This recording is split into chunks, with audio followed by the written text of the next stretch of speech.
Hey there folks, and it is Brian with Foxfire Armory again, and today we have got a lot to cover, and the biggest breaking story that just kind of realistically lines up with everything we've been talking about with the incoming food shortages and how it seems like whatever's going on seems to be intentional. And so that is breaking news today. It is the Canadian Pacific Railway just announced that there was a train derailment just outside of Alberta, Canada, that was carrying, basically its entire load was carrying potash. And so for those of you who don't know what potash is, it is essentially the primary ingredient in all nitrogen fertilizers. And you may be asking, okay, well, what does that have to do with me? Well, the thing is, if you are a farmer and even if you're just a small farmer and you purchase any sort of fertilizer, whether it's Miracle Grow for your tomatoes, or you buy a fertilizer for your lawn, almost all of that is going to have potash in it. Now, the U.S. agricultural sector uses about 45 million tons of potash every year for crops. So if you can imagine, they're not releasing how many tons actually are essentially now gone from this train derailment. But that is a lot of tons to be used for fertilizer for our corn, for the soy that's planted, for any sort of other crops that are planted here in the U.S. That is huge, right? That's a massive blow to the already sky-high prices of potash. So I believe it was back in 2021, they were around $300. They're now sitting somewhere at the $600 range. And I can only imagine that a incident like this is going to cause those prices to just increase even more. So down the road, what that means for you is your cost of goods for produce is going to go up. Things like watermelon, strawberries, corn, pretty much everything, probably potatoes, all of it. Anything that a farmer is going to use that fertilizer for, all those crops, those prices are just going to go up because the cost of fertilizer is going to go up, so it's eventually going to make its way down to you. So we currently don't know the actual cause of the derailment, but if past has served any sort of memory for you, with the food processing plants catching on fire, the explosions happening at the food processing plants, all this just seems to be lining up with everything we've been talking about, and pretty much everything that a lot of these conspiracy theorists have been saying out there on the internet right now, right? This just leads me to the last point on this, and that is prices are going to increase on your food. We've already seen it. We've seen a ton of them. And with this, just expect it to go up. Now, it may not happen in the next month or two here, but definitely within the next 6 to 8 months, we are for sure going to see continued price increases. So the next thing we're going to talk about here is basically what's happening in the trucking sector. And what I have been hearing is, realistically, it's kind of devastating to the industry. And I think the video that I just posted in the on the channel basically sums it up really well. We are in a trucking depression. And part of the reason for that is the cost to do business has just gone through the roof. Now, what do I mean by that exactly? What I'm hearing is, A, we have the diesel shortages, right? Diesel costs are through the roof, and it is costing truckers just an astronomical amount of money to fill up their tanks. Now, this is really bad for owner-operators who basically they buy their truck, they make their payments, and they're picking up loads here and there. They don't necessarily work for a particular company, which leads me to spot prices. Now, the spot prices have pretty much remained pretty flat, if not gone down a little bit, but fuel costs have skyrocketed. So what does that mean? Your cost to do business is still here, but your or your income basically is here, but your output cost is way up here. And that means it's just not advantageous for these truckers to pick up a lot of these jobs at this point. So what I'm hearing from people in the industry is a lot of these owner-operators are parking their trucks and they're just calling it quits, right? And that is going to be devastating the more we keep getting into these issues around fuel prices, diesel shortages, and just overall the food shortages and supply and demand that is currently happening.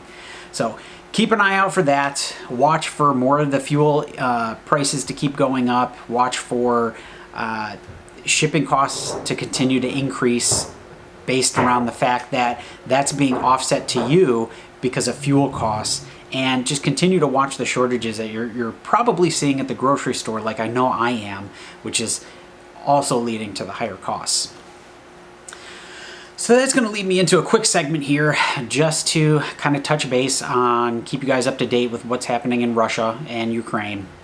And that is basically that Russia has, for the most part, taken full control of the entire Donbass region. And, you know, we keep sending money over there. I think they just approved another $40 billion aid package to Ukraine, and it's really not doing anything besides depleting, well, A, our financial resources here in the United States, and B, it is depleting our stockpile of weapons that we have for our own defense. And we're sending it off and they're utilizing all these resources and they're just not being replenished. I believe it was the CEO of Lockheed Martin, which is probably one of the largest, if not the largest, defense contractor in the world, basically said they can't replenish the stockpile fast enough for what's going out the door. And that is definitely very troublesome and worrisome when you have the CEO of a company like that saying, hey, we just can't do it. And part of that leads me to the next topic, which is Taiwan. And part of the replenishment for things like the NLAWs and some of these advanced guidance missile systems or rocket systems is the chip shortage. And so they're just not able to produce the stuff quick enough due to that, which leads me to China taking Taiwan. Now, China's continually making moves and amassing their navy and doing flyovers and just really, really showing, you know, aggressive force as far as their military is concerned over the Taiwan region. So not just Taiwan, the country itself, but kind of the surrounding area, ocean and everything around there. Which leads me to Biden's, basically what he decreed as, if China does take military action against Taiwan, we are going to be at war with China. That is just simple fact. That's from the horse's mouth. If China decides to move on Taiwan, the U.S. will be at war with China, which means we will be at war with Russia also if that happens, because China and Russia are completely interlinked, tied together at the hip, allies at this point. So the last little bit we're going to talk about here is essentially the monkeypox that's going around. And I'm not going to give you any information that's going to be classified as, you know, medical misinformation. But what I'm going to tell you is this will be used, and this is obviously my opinion, but this will be used coming up into November to do the lockdowns, to do the mail-in voting, and to basically continue to strip us of our rights. And this, you know, we had monkeypox back in 2003, and here in Wisconsin was pretty much half the cases, and there were 0 deaths, okay? So just ignore the fear porn and, you know, just keep an eye on some of the news, hopefully not from any of the major mainstream media outlets, because obviously they're just working with our government to continue to strip us of our rights. But just keep an eye out for things, and, you know, if you think you might have been exposed, go to your doctor, get checked out. It is a very treatable thing, and like I said, my gut feeling is they are going to use this for round 2 of lockdowns. And I hope I'm wrong, but that's really what it seems like, because everything else that they've been trying is not working for them. And the last little bit And this is more so just to say, get your preps in order, okay?